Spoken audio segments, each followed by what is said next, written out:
Morning po mga kababayan, ma'am sir. This is Jam the Filipino channel ang inyong pong lingkod. So today is December 10 pa rin, 2025. At andito tayo ngayon sa may Naik, Cavite. Kada-drop lang natin at tayo papunta. Nakakuha tayo ng ibang ating misyon. Tayo papunta dyan sa may Pagsinag, Timalan, Naik, Cavite. Ulitin ko, sa may East Pagsinag, Timalan, Naik, Cavite.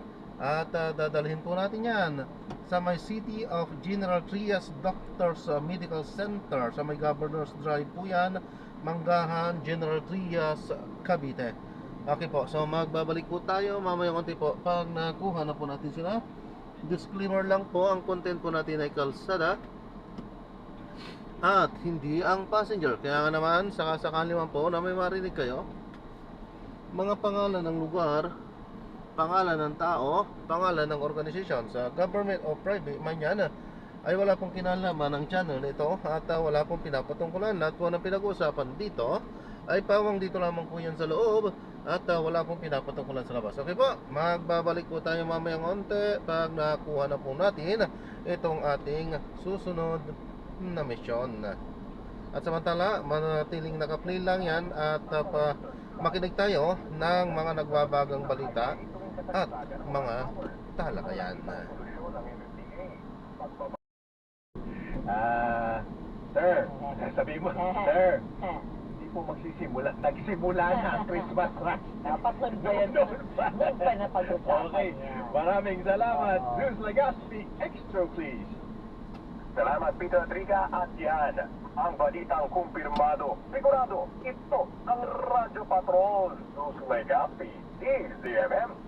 Bastang may nangyari, nakareport agad sa Daily CNN. Radyo Patrol sa Istrento. Kahapon, partner, yung ilang mga opisyal ng, kahapon nga ba yun o isang araw na, yung mga opisyal ng pamahalaan ay naglakad sa EDSA, nag-inspeksyon ng ating mga tahanan. Oo, Yun ba yung kahapon. tinatawag na Uniwalk? Hindi ko nga alam kung yun. May kasama pa nga silang PWD na kapamilya natin para ma-assess Very good. kung PWD friendly ba ang ating ang ating mga kalsada, no? Kahit yung mga gilid lang.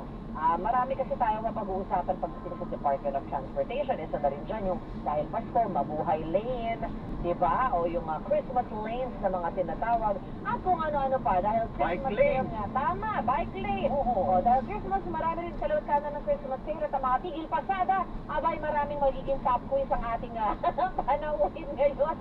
Ating Acting Secretary ng Department of Transportation, Sec Giovanni Lopez. Sec Bamay on the line, joining us today. Magandang umaga, Sec. Peter Enriquez sa programang Balita Batan. How are you doing, sir? Ay, magandang umaga po, Ma'am Rika, at magandang umaga po, Sir Peter po, at lahat po na nanonood po at nanonood po ng inyong program. Good morning, Secretary. And, Good morning po. Opo. we wish you a Merry Christmas, sir. Merry Christmas din po. Merry Christmas, sir.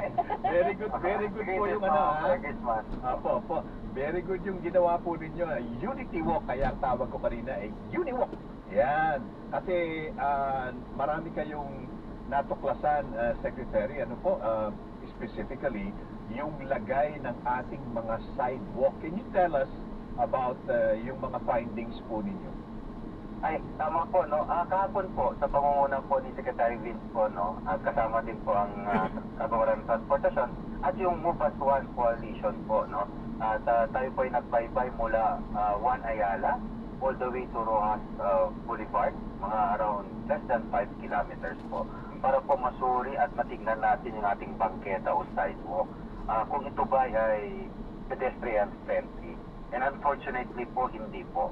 Talaga pong napakahirap ang ating mga sidewalk po ngayon na yung infrastruktura po natin doon ay hindi po maayos. Sabi nga namin, bako-bako yung ating mga sidewalk. Walang accessibility ang ating mga kapatid na PWD at ang mga senior citizen. Even if normal person po ang maglalakad doon, napakadelikado po. Kasi talaga pong hindi ho yata nabigyan pansin yung ating mga sidewalk at bangketa po. Opo. I'm very glad to hear that, sir. I mean, it's bad news, pero finally, Meron na pong nakapuna na hindi talaga maganda ang lagay. Ako po nagsaman. Pick up po. Po, naglalakad ako. Pick up po. Sige. Sa isabit yung ano ha. Kasi ako, naku talagang pag hindi pay attention, may mga nakita ka sana po. Kung sabihin na baka-bata pa yung mga naglalakad, pwede talagang makatipo pilayan dahil doon. So, ano po ang napag-isipan po ninyo na maging proyekto to address this as the president actually said we should? Opo, sabi nga po ng ating Pangulo po, no, ang ating mga kalsada, no, sabi niya gawin nila po ligtas at maginhawa. At ito naman po, ang ating mga kalsada po para sa motorista, should include everyone para po sa lahat yan. So, ang nag-isip po kasi mga first quarter, magsisimula na po na ayusin ng DPWH, no, kasama po ng MMDA, ito mga institutions po, mga ang ating EDSA, no, EDSA reviews na po ang tawag nila. At ang sabi nga po ni Secretary Vince, isasabay po na mga sidewalk. So kami naman po at magbibigay kami ng may guidelines usually po kung anong tamang sidewalk, local standards po yan. Kaya kami po ay nagpagtulungan sa ating DPWH. At ang pinaka-importante po dito sa tingin namin yung role na kailangan namin gawin. Unang po, kailangan po matag ang ating sidewalk. Mga tabi pa po napakadelikado. Pangalawa po, kailangan din gawin ligtas sa ating mga PWC citizen. Ano po yung sinasabi natin ligtas? Yung pagkalagay lang po ng tignan rampa, hindi pa natin magawa. Di ba po? O gawin po natin na pati po yung mga obstruction sa sidewalk. O kailangan natin ayusin yun. Kasi ang nangyayari ngayon, ang ating sidewalk, ang dami pong mga obstruction na hindi natin alam kung permanent fixtures na po yun. At yun naman po ay gagawa ng paraan ng ating MMDA. Roadwork yan. Kasi nila. Sana hindi tawag na yung mga bata pa. So, yun po yung po ako ito yung talagang paninitigan po. Kaya yung consolidated for individual operators, talaga po hindi po papayagan ang isang sa backyard na non-roadworthy na nasa kalsada.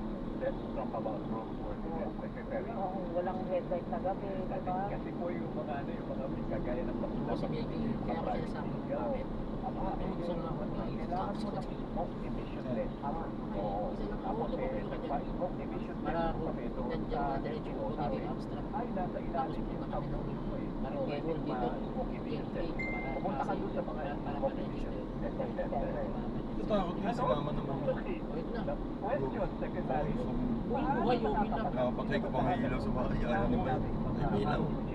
Buhay okay na. Hindi ko pakita sa screen. Alam naman natin na So, na-drop na natin sila. So, hindi tayo nakapag-play na dire-diretso. Alam na natin ang dahilan kung bakit. Ano po?